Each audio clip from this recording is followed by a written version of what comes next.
उत्तर भारतात थंडीचा कडाका कायम आहे। राज्यातही काही ठिकाणी आज किमान तापमानात घट दिसून आली। मात्र राज्यातील काही ठिकाणी पुढील 2 दिवसात पावसासाठी पोषक वातावरण आहे असा अंदाज हवामान विभागाने दिलेला आहे।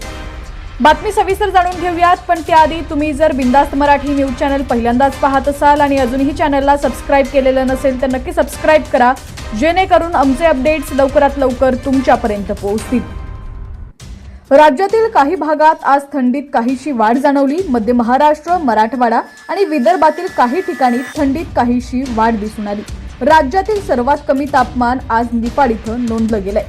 येथील गहू संशोधन केंद्रात किमान 7.9 अंश सेल्सिअस तापमानाची नोंद झाली आहे, तर नगर आणि नाशिकसह उत्तर महाराष्ट्र आणि कोकणातील तापमानात वाढ दिसून आली आहे। या भागात ढगाळ हवामानासह हलक्या पावसाचा अंदाज देण्यात आलाय। उत्तर महाराष्ट्र आणि मध्य महाराष्ट्र तसंच मराठवाड्यातील काही भागात ढगाळ हवामानासह हलक्या पावसाची शक्यता आहे।